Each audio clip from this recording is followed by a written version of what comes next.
And we go. Hey everyone, D here, and welcome to our continuing reviews of She-Hulk. Got a great group of people with us tonight for episode 3, The People versus Emil Blonsky.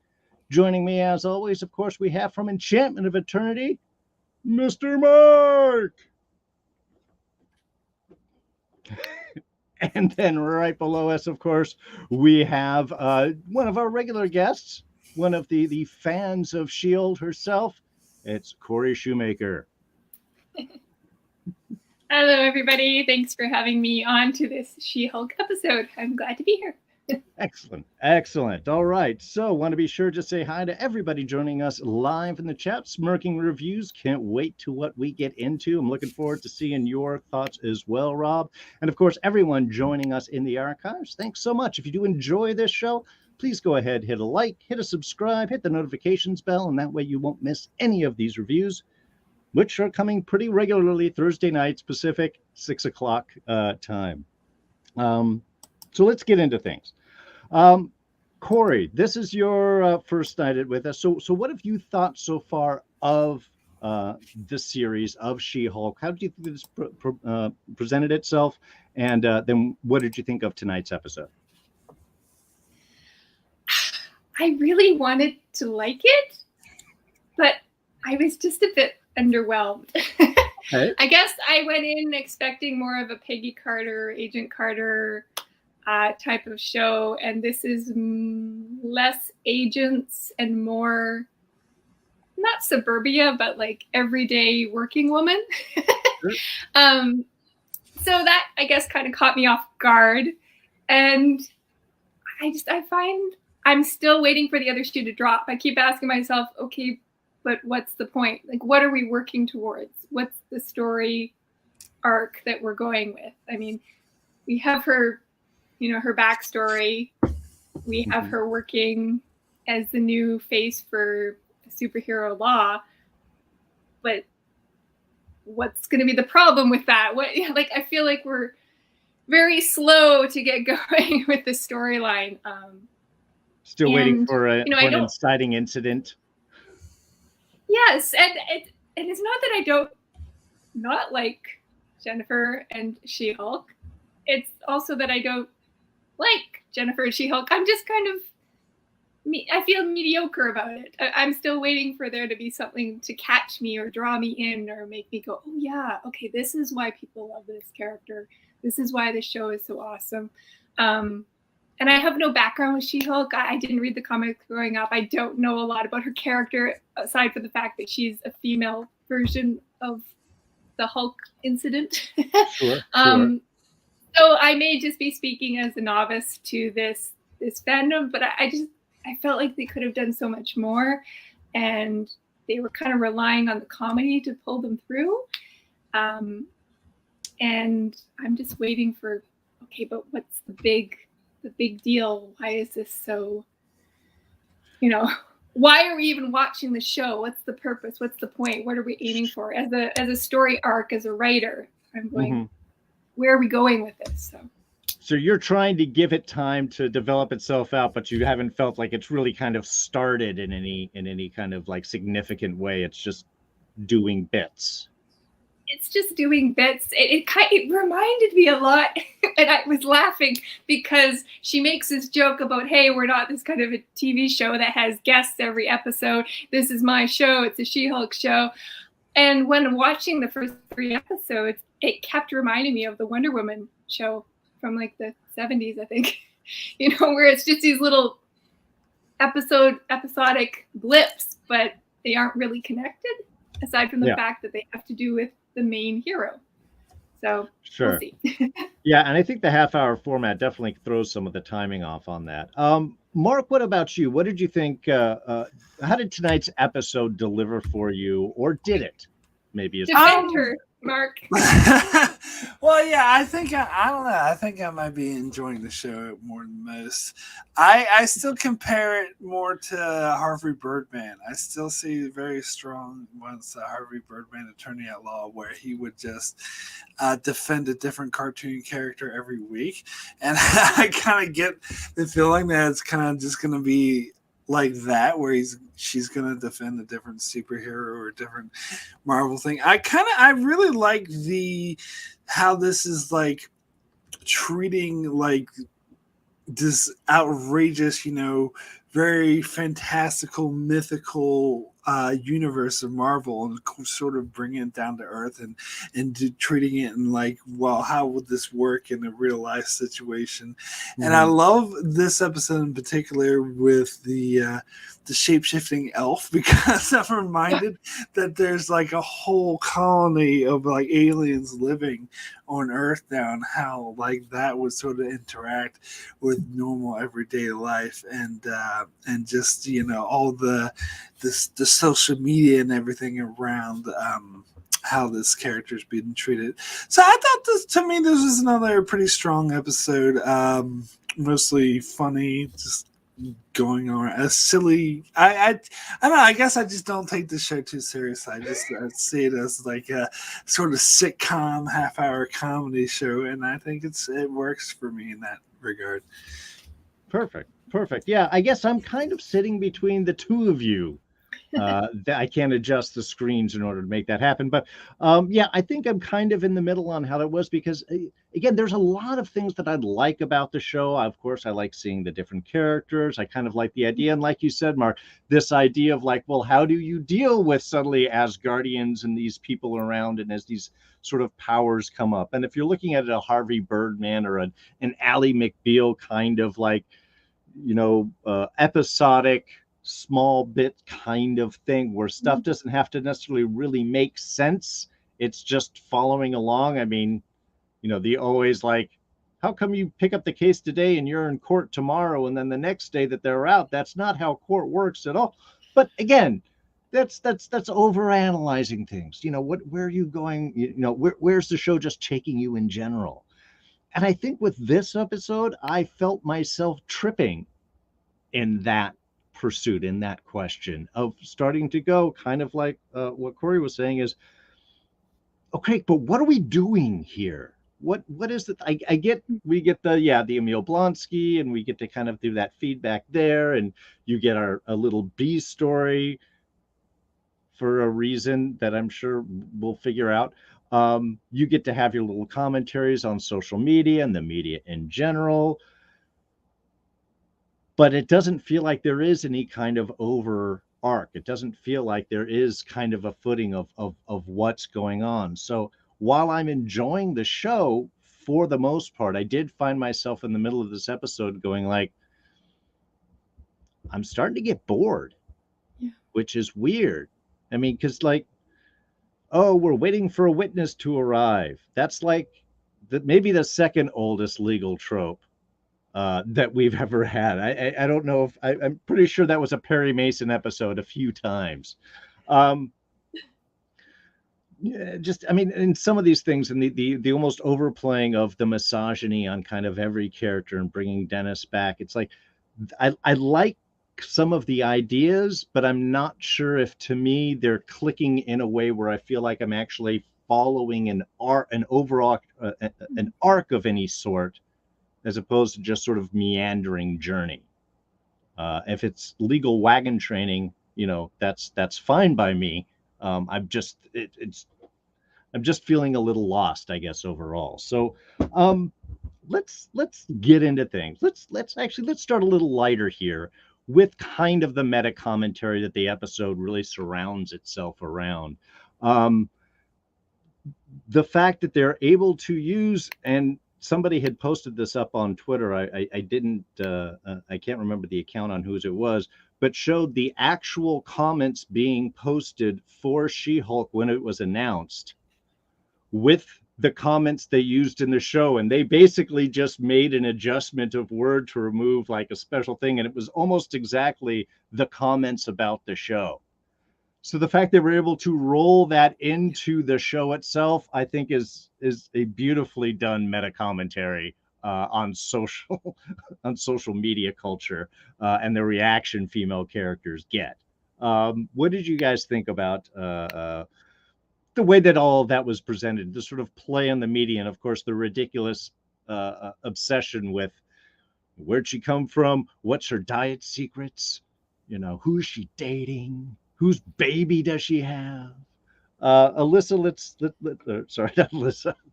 Corey, Alyssa was with us before. Corey, let's start off with you. Yes. I actually didn't realize that those were comments that were being given in real life time, so that makes it even better. But I was just laughing because it highlights the ridiculous and the audacity and the stupidity of some of these comments. And why are you turning every superhero into a girl? Like, as if female superheroes are the secondary choice. Like, they're a superhero first, and then we're like, oh, oops, we made this one a different gender.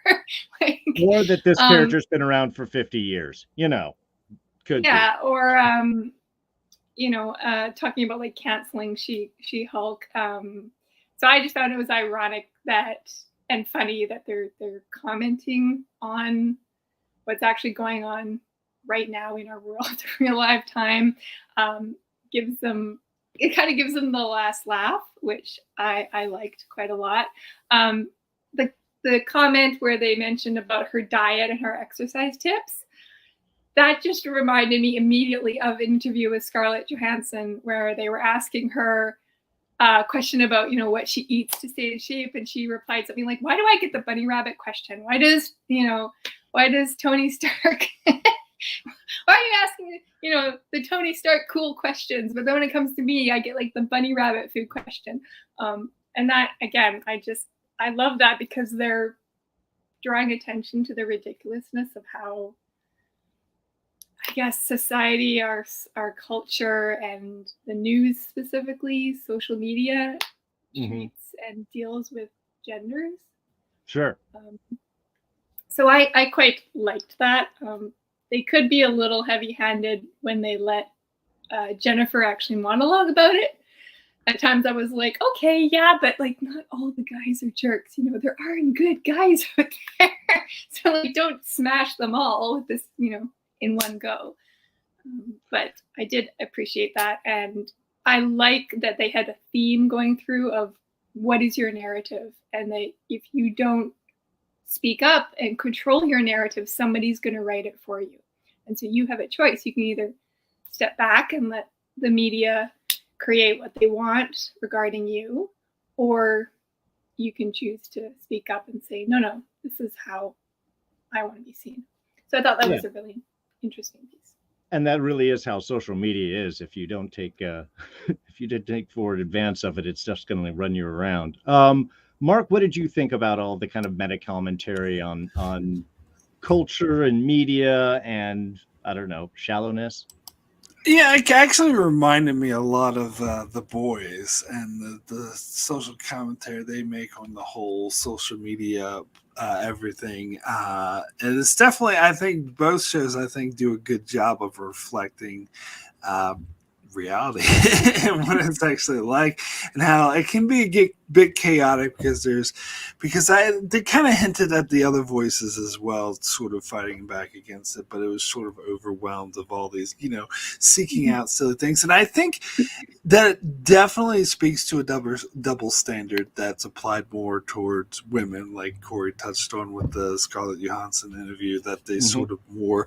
And like, I think they have like an interview with this guy that's like, well, I understand that she's a female, but why does she need to, like, and it doesn't actually, make any sense and stuff like that. So they definitely, and I actually think it, they probably don't even need to look at this show. They were probably basing a lot of this off of the blowback to stuff like Captain Marvel and other things, which I still think is a great movie. I don't know. But anyway, and how there's just a lot of the female superheroes are treated different, and they're seen as, as women first and then superheroes second. And so I actually thought that was perfect.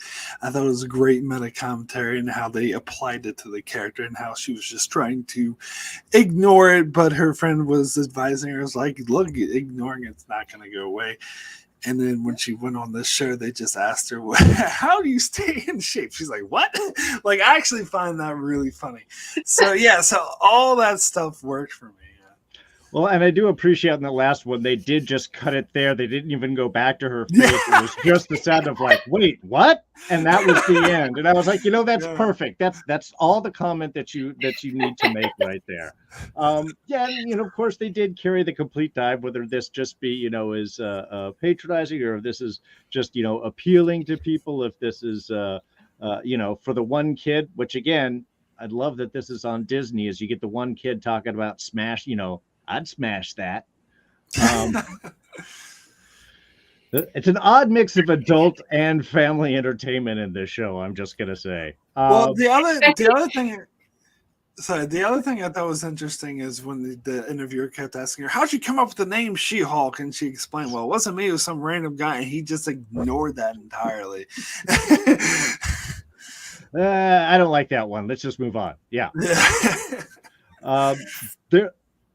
I was going to say, there was one nice little Easter egg for any of the comic fans, if you had picked up, when I think the second or third time she was leaving the court, and they had asking her, is it true that you got your superpowers from a failed mob hit? In the comics, that's how she gets her powers. It's a failed mob hit. And that's why she needs the blood transfusion, and that leads it on. So, again, I appreciate those little things. And she was rejected by the Avengers. I'm like, yeah. For her. Like, what? You just said that? I'm going to pull that in right. Yeah, that is the complete rumor mill. Yeah, exactly.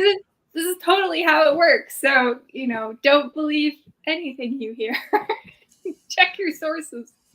Now, checking in with the chat, definitely we've got a lot of our people didn't quite enjoy this episode all that much. The Rich Room on meter between dislike and lukewarm. Episode was a best of 3, but still the show could be better structured with plots and comedy.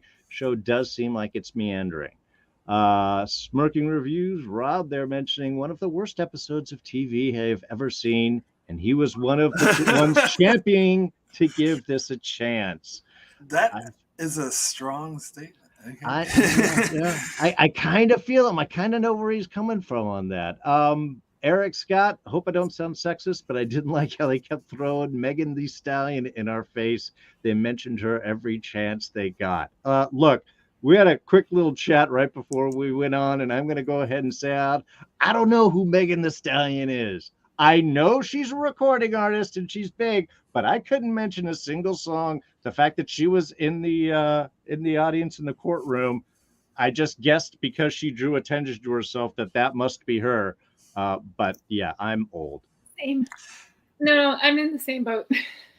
I've never even heard of her before tonight. This is the first time I even heard that name whatsoever. So I was like, but the way they're talking about her, I just assume she must be some big pop star. Sure. I mean, I get who she was there, and I appreciate the fact that they were into the fact that she was in on the show and they were having fun with it. And that's how they got the whole twerking thing at the end, which, that's awesome. If you're into it, I'm like, I don't care about She-Hulk twerking. That just looks... I'm old. Okay, again, I'm just going to say that. I agree. Rich Room has an interesting comment that he says it stuck out to him that they didn't actually use her name. They used her given name, which is the same problem that She-Hulk's having, where everyone's calling her She-Hulk instead of, she's like, I'm Jennifer Walters. That's my name. Of course, exactly. I'm going to push Blonsky to last. Let's take a couple of minutes and talk about our B story. Because while, as Marc mentioned before, it is interesting to explore the idea of that you have as Guardians here, or elves, and you're seeing more superheroes, and you've got aliens around, and that's sort of, messing with things. I didn't care. I gotta say, I don't care about Dennis. I didn't care about the story. I thought it was all goofy. Again, the fact that they kind of rushed the whole thing to doing it, the fact that she's blatantly impersonating other people to get the stuff thrown off, and it still bothers to go through the case. Again, I know this is a legal comedy and you're not supposed to pay attention to any of these specifics. I think the problem was, again, I don't care. I don't care about Dennis. I don't care about this overrate mission of misogyny. And it's just sort of a goofy thing in the middle of this other story for me to pay attention to. And sure, you get Jennifer Walters gets to do her nice speech afterwards about what a crappy person Dennis is. But let's be honest. I mean, come on. What conflicts of interest or bias is there? She works with the lawyer. She worked with the victim. She's going to say something in supportive of his case. Does seem to, again, I get why.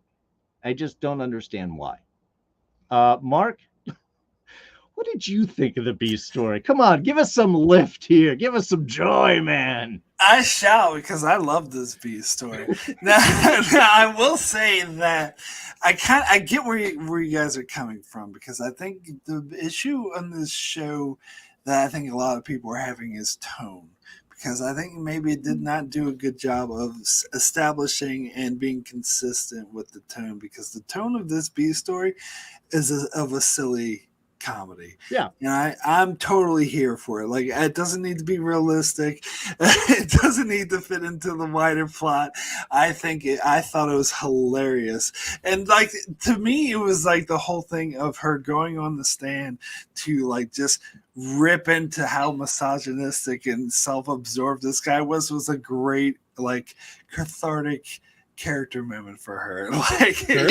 having to deal with this like tool for so long, for so many years, and not being able to do anything about it, and then this other lawyer like gives her the outlet because it actually helps his case to say how self-absorbed he was. I was here for it. I loved that. I thought it was hilarious. And the whole thing with the elf and how she kept impersonating and then when she showed up immediately as the guy.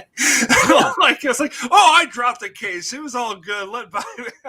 And then when she went up as the judge, like, I don't know.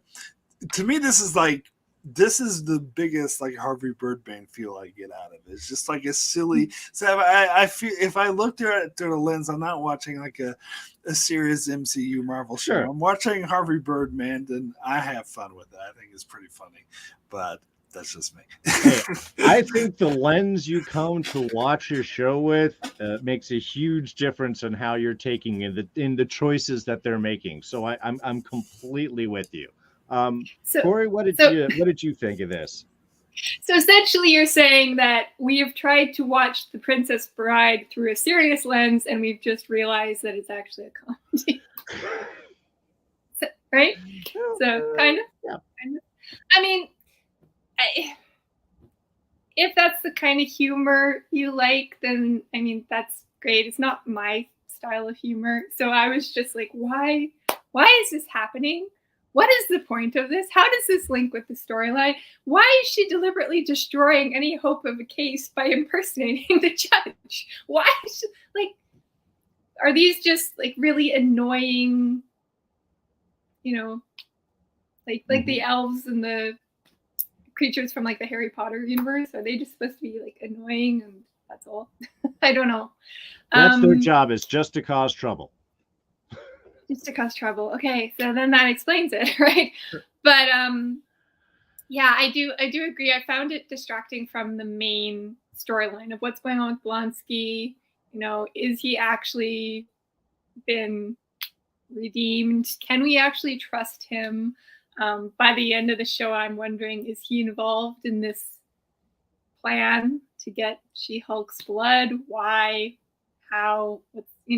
There's other things we need answers to, and I found the whole courtroom drama was a bit more of a distraction.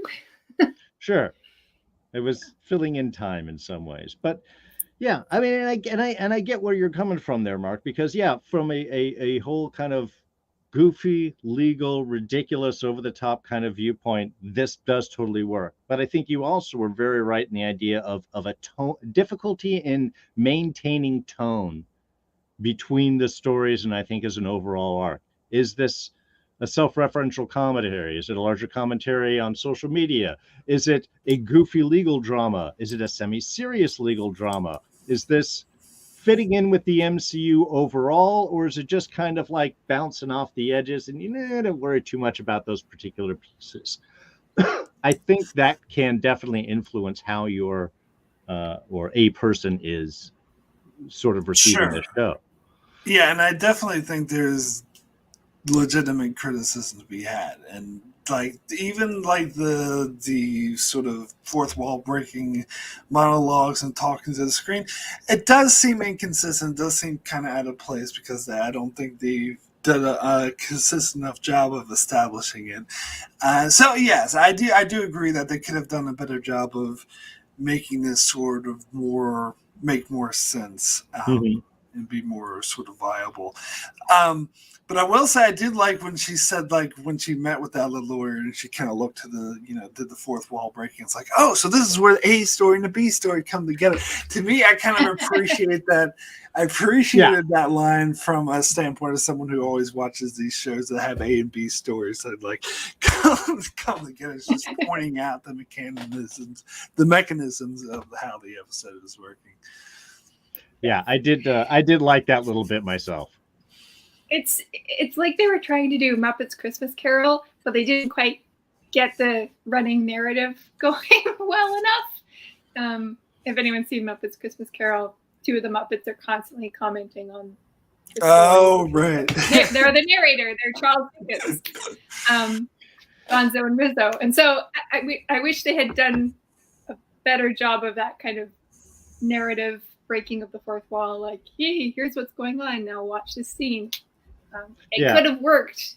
It just didn't quite. Well, and I think with the half hour kind of like comedy idea that they're going into, I think it does to try and get these different stories and things all linked in. I think it does feel a little off in its arcing and stuff. So, a lot of the episodes, the last two at least, felt like it's like, oh, it's over? I thought we were just getting into something. So that kind of stilted storytelling, I think can be a little frustrating as well. I think the biggest thing I would question about this show, and I think its biggest flaw, is the half-hour format. I think this would have worked better as an hour-long thing. Like these last two episodes should have been one episode. The whole thing that dealt with the abomination. Yeah, that would have felt like a nice chunk right there. No. I completely agree. Well, let's get into Blonsky. Because again, this is one of those areas where if you're looking and excited about your MCU connections, you get your Shang-Chi tie-in, you get Wong here, you get the Abomination back, you get a lot of these things. Plus, he's leaving. He's got these girls that are into her. Is he going to be used in any future projects? You would want to have Tim Roth in the Abomination if you're doing like a Thunderbolts or something. So, I mean, and again, I know there's a little bit of speculation going in with this line of thinking, but I think this is the fire that they know that they are feeding when they start integrating a lot of these kind of storylines and stuff. And again, while I love the fact that we do have Blonsky here, to me, the frustrating part is how they just kind of squeezed it in. And the reason I say that is, wasn't he working for the military? Didn't Ross put him in jail in Alaska? We have the tail end sequence where he talks to Stark about that. And, for those of us that do believe Agents of S.H.I.E.L.D. is canon, or at least partially canon, there is mentions of Blonsky being in his Alaskan jail. What I'm just asking is how did this get into a civilian court? And how is there a prosecution? And where is he staying? It's just such a weird thing to just move him over as opposed to making an interesting story of, well, they managed an appeal through this. You could feed an interesting forward storyline by connecting those dots as opposed to just going, we'll just say that he's in jail in New York or something in a special place. And to me, it's just kind of like, what? Again, it's a frustrating thing, I guess. And then I guess it's just the rote story of where it basically comes down to is our witness going to show up? In the meantime, He's done great things. He's taught everyone to read. He rebuilt the library. He teaches kombucha. He helped a guard with his counts. He's the perfect kind of prisoner. So of course he should be let go. Like anything else, it just seems like a rote story. It just seems like it's been done before. So there were just interesting choices to be made, and I didn't see any of those being made. And I guess to me, that's the frustrating part of this, despite, again, some cool performances and interesting little bits and back and forths within it. The overlaying storyline was like, why is this the way that it is? I guess. And I don't know, maybe I just watched it with the wrong lenses on. I wasn't watching it with my Harvey Birdman lenses on. Corey, what did you think of our Blonsky storyline? I wasn't sure. I'm still not sure if we can trust him. Good. I'm just wondering, is somebody else pulling the strings outside of the legal penitentiary system? Like, is somebody helping him to get out because they want him, maybe for the Thunderbolts, maybe for some other job? Sure. Like, it's pretty clear cut and dry that, you know, the only reason She-Hulk got the job is so that she would defend Abomination. Right. Interesting. So clearly, tie in there. somebody's pulling the string behind the scene. And again, with the final bit of the episode, somebody's after her blood, right? The boss. Who's that boss? Is that somebody who's also helping to get Blonsky out of jail? What's up with those 8 women? Was it 8 women? 7 women. So 7 together women. they're 8. The better 8s.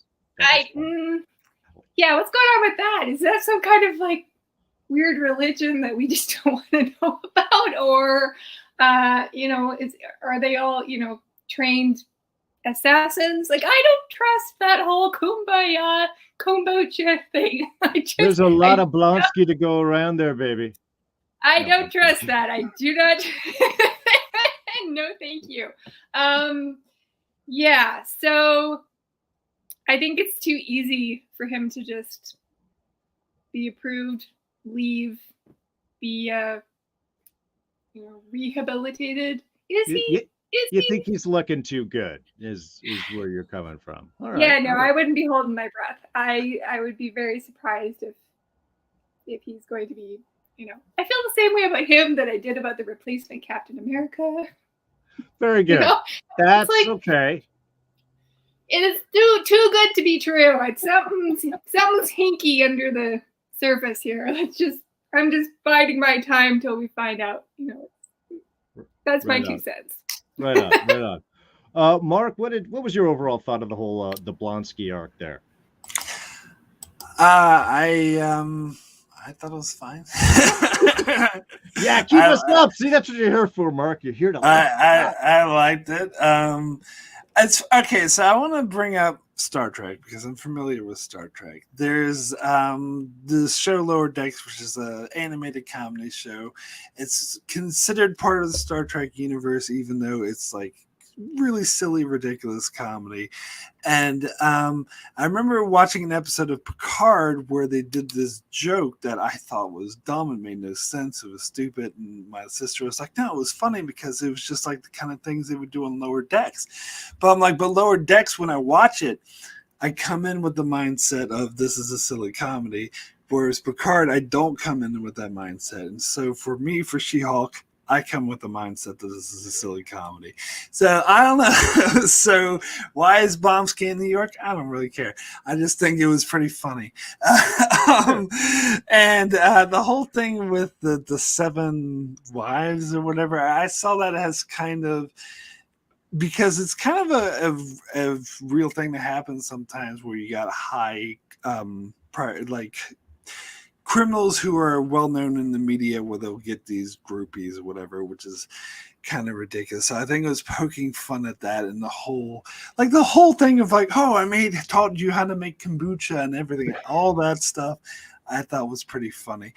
But I mean, overall, I didn't think the storyline was the best. I do agree with Corey that someone is probably pulling the strings to getting him out, and maybe this will tie into future endeavors. But my favorite part of this was Wong. I love how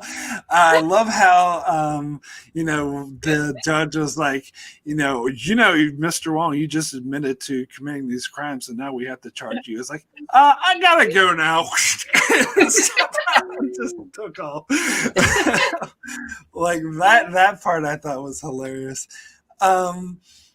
And when Wong wouldn't show up, I agree with you, Darren. That was a bit of a cliche. The person's not, our star witness isn't here, and so we have to procrastinate until he shows up. But I did like She-Hulk's line about how does someone with zero commute time, how is someone with zero commute time late? Like, how does that happen? Yeah, I didn't think this was the best storyline ever. I do think there were probably better ways they could have handled it. It did seem to end quite abruptly, but on the other hand, I thought it was pretty funny. So sure. I'm okay with it overall. Well, I'm glad you brought up Wong, because I did want to talk about him next. And in some ways, I think that's what I guess that's sort of the bit of my issue is it's papering over connections as opposed to taking a second and filling them in or breathing a little extra life when it wouldn't take that much. He could be a military prisoner, and he petitioned through the civilian court because of his time and his good service and so on. You could have easily bridged that over with a line or two, and I wouldn't have cared at all. And it's kind of the same thing with Wong. It's like, man, this is cool. We're going to get the tie-in of why the fight and the thing. And I needed to fight someone for my, Sorcerer Supreme ranking. Had to finish a Kumite. So that's why. It's like, wow, that's very unsatisfying kind of shallow reasoning that you just, for some reason, busted a prisoner out, as opposed to asking like an Asgardian, Thor, any of these other what. Again, it's now getting me to ask questions. I'd rather just be watching the show and going, I don't care about that. And so that's again just kind of the small little thing. Well, and I appreciate it. I do like I didn't commit a crime. Oh no, I'm gone. I love his exit there. And I love the idea that he's just like, oh, this was the reason, so it's all okay, right? We're all settled now. That he's not connected with the laws and rules of outside of Kamartage, I think is very funny and very cool. Again, I just thought it was like, God, you could have actually just filled in these lines with a little something. And it would have gone. And I guess that's kind of where I got disappointed with that. Dun dun dun. Yeah, how can he be late? Yeah.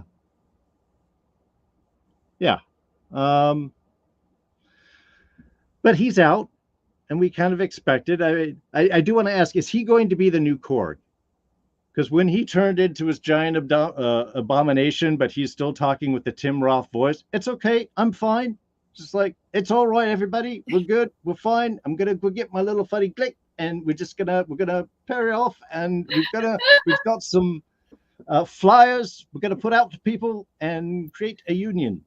Join the group of 8. Now, if that is the direction they're going with Tim Roth to play Abomination, I'm not against that necessarily. I like him kind of bigger and scarier and monstrous and stuff, but I'm willing to go with stuff. That's all I heard. The minute he was like, it's okay, everyone, it's just fine. I'm like, it's Korg. He's the new Korg right now. Darren, how dare you? Tim Roth is British, and Korg is played by Taika Waititi, who's New Zealander. I know. Come on. I completely agree. Don't listen to my accent, folks. I'm just saying what I thought he sounded like. I'm like, you sound a little New Zealand right there. It's okay. I'm fine. Don't worry. Now, to be fair, I did not make that connection until just now, but I can see where you're coming from. I'm wondering what he's really going to be doing with that farmland. I still don't know. No trust here. Well, and it's that's one of those things is I hope that we're done with him and She-Hulk and he doesn't come back around for something and this just pieces off into some other story, because then it's almost like too much Gamma stuff going on. Yeah. That's my assumption. I don't think we'll see this character again in this show, but I think his story will be continued elsewhere. And I'm more of the mind that I trust him, but I think someone else maybe has intentions of using him. So I think he thinks he's going to go live this peaceful namaste life on the farm, but I think someone's going to snatch him up and has different plans. That's what I'm thinking. I would totally go with that if Blonsky actually thinks that he's trying to reform, but he can't. Yeah. But I mean, come on, we all saw Incredible Hulk. Well, some of us saw Incredible Hulk. Blonsky doesn't seem like the guy that would just let power go. That's all I'm saying. Yes. All right, well, power and letting it go. Jen wants to get rid of her superpowers potentially. I don't see that as a good call. Really? Yeah. I don't know. I mean, you always have that kind of little, can I keep them? Can I deal with them? I don't know. I think they've dealt so much with especially with her best friend of, hey man, she holds out. She's big. It's all good.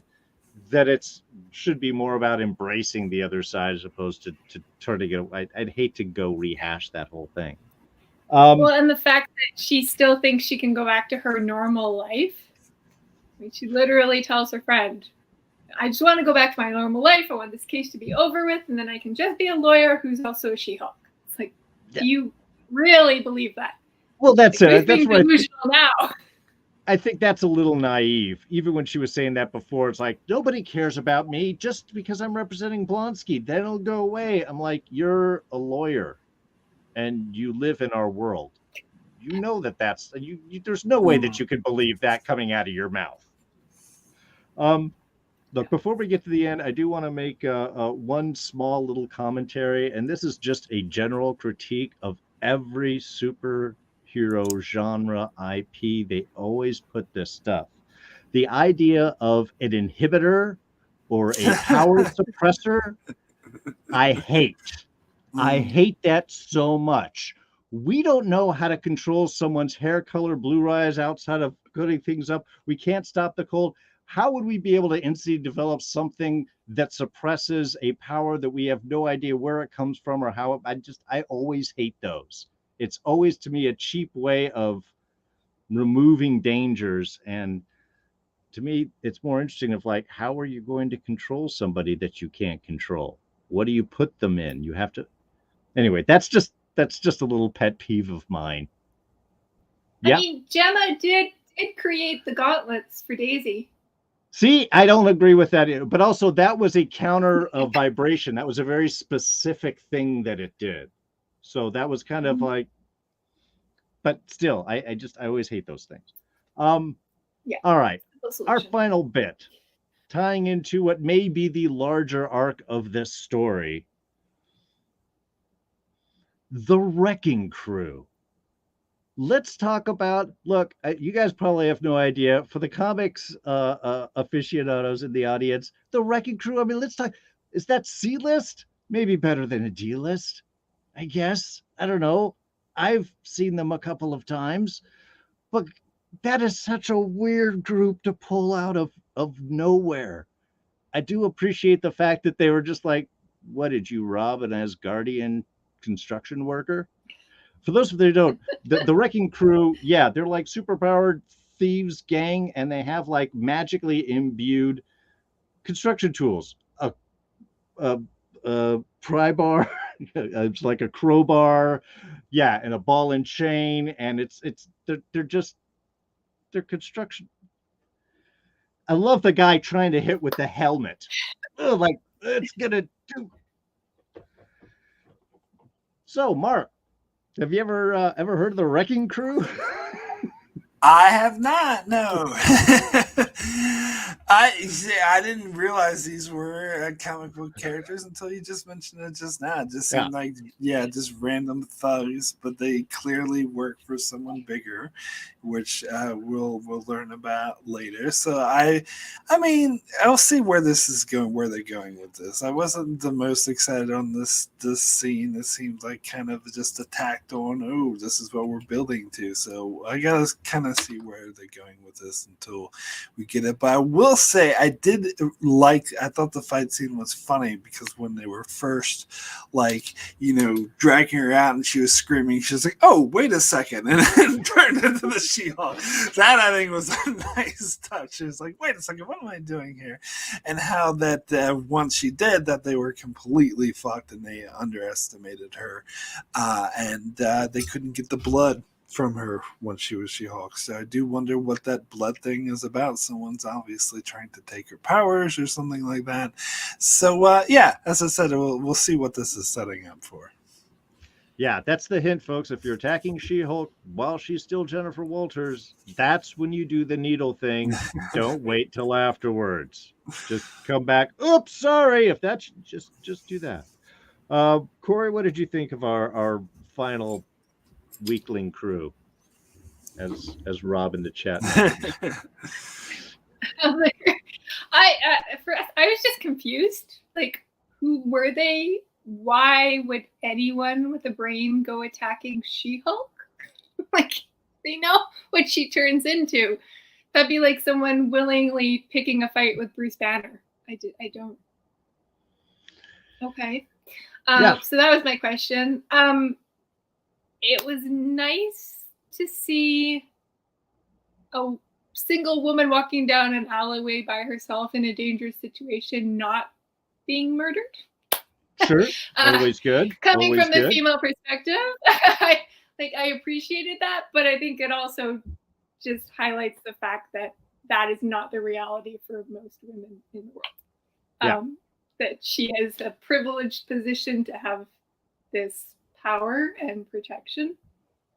I mean, obviously, I also wouldn't want to attack Melinda May in a dark alleyway because I'd get my butt kicked. But so it was interesting looking at that scene from a female perspective, because the way they lit it, the way the camera angle is, it's set up to be like a horror film. You're like, okay, if this was Scream, we know what would happen, right? So in a sense, it reminds you of like, oh yeah, these are the dangers and these are the fears that you have as a woman that men generally don't have, that you just have to live with as being a female. So I thought it was interesting that they brought that into light, and then I liked that they had an escape route for her. But it was just something for me to think about, that I don't think the directors who were planning that episode were like, let's have this philosophical discussion about this issue in the last scene of She-Hulk. Well, no, I would think that they want to set that up exactly that way. I mean, to me, they seem to be very much aware of those things. And you're right. It does have that, oh my God, she's being mugged, this could be anything moment, until, like us, the audience, she goes, oh, wait a minute, I don't have to deal with that. Now, admittedly, when the techno crowbar comes out, that kind of removes a lot of the fear-based elements from there. But, that's okay. I also love so you're just going to go around showing your powers off like that. When have I ever shown off my powers? That's not a tough person line. I did think they missed an opportunity, and it's been done before, so that's probably not. When she threw the one guy up to wait a couple of seconds and then have her catch him or something when he comes back down, because that would have hurt a lot. But that's, we obviously have somebody behind all of that. The boss is going to be upset. Eric Scott in the chat mentions, would you like it if those thugs are employed by the Kingpin? No, because Fisk is smarter than that, and these guys are idiots. I think he would hire smarter people to go after him. I was kind of thinking the Kingpin, honestly. It might totally be the Kingpin, and he could just be like, I found some idiots that were disposable to see what they would do. I could go with that also, I guess. We are supposed to see Daredevil later on That would kind of make. All right, now see, that's where the speculation starts to go crazy. Now I want that. Thank you, Eric. I appreciate it. Well, I think that pretty much covers everything. Yeah, Corrie. Just to say, one scene that you could look at it two different ways, and when she panics in that alleyway, my first response was like, hello, you're the Hulk. Why are you panicking? But then my second response was, okay, is this just showing that she clearly hasn't been She-Hulk for very long and she's still adjusting to the fact that, oh yeah, I can do that, or oh yeah, I can throw this thing, or I don't need to panic if someone shoots me. I can just transform and bounce the bullets off of my, body, right? So yeah, I thought that was, yeah. Yeah, no, well, I think you're right. I think again, it's just she's getting used to things, and we're getting used to things with her. So I think it's again that extra commentary on that. Yeah, I think that the one thing, I think there's a lot of criticisms that can be leveled at this show, but I think the one thing it does do very well is the way that Tatiana Maslany is playing this character, and the way that developing her as someone who is not really comfortable or used to these powers. So I think that does go along with that, and I think they have done a good job at that. Yeah, no, I completely agree. Also, yes, Eric Scott, the Moving Brothers, the Trust a Bro Moving Brothers were Kingpin's henchmen, and you're right, they were all kind of idiots. So, again, touche. All right, again, any final thoughts before we wrap things up tonight? Mark? Any final ideas or points before we go ahead and close things up? Oh, no, I'm ready to close it up. Good. All right. Well, I guess that's going to wrap things all up for us. Thanks, everybody, for joining us. Thank you to Eric Scott, Smirking Reviews, The Rich Room, joining us all live in the chat here. Thank you, everybody, for joining us in the archives. Again, if you enjoyed this, hit the like, hit the subscribe button, hit the notifications. Don't miss this. Again, every Thursday night, 6 o'clock, we're going to be doing this for the run of the show. But on Monday nights, we're going to be over on this guy's channel right here, talking about House of the Dragon. Mark, why don't you tell these guys about that? Yeah, so every Monday night, 9 p.m. East Coast time, 6 p.m. West Coast time, I'll be joined by Darren and maybe my sister Alyssa, talk about the latest episode of House of the Dragon, which has turned out to be pretty good, to my shock, especially after terrible season 8 of Game of Thrones. So we're pretty positive on that show. You can check it out. Also check out Enchantment of Eternity. I'm covering, as I mentioned, Star Trek Lower Decks. Lord of the Rings of Power, I'll start covering that, and I'm hearing some bad reviews, so I'm a bit iffy, but we'll see. We'll see how it goes with that. And all sorts of other crazy, wacky stuff on my channel, like Star Trek reviews and stuff like that. So check me out, Enchantment of Eternity. Excellent. Corrie, any final thoughts, and where can people find you? Ooh, final thoughts. I'm hoping it gets better from here. I'm hoping it starts improving. Yeah, basically that's it. We'll see. I'll keep watching and see what happens. You can track with me on YouTube and online. I'm at Soothing Scriptures or #BiblicalBliss. And my writing website is Literature with Charm. I'm a published author, so you can find my stuff there. Wonderful. Excellent. And of course, like I said, be here every Thursday night, 6 o'clock. Next week, Rob from Smirking Reviews will be joining Mark and I, and he's going to be bringing comics. So come and show that. There's going to be some fun surprises. And he's got a good background on She-Hulk, so he can fill in a lot of those question areas that we might have. So thank you so much for joining me. We will catch you all next time. Have a good night.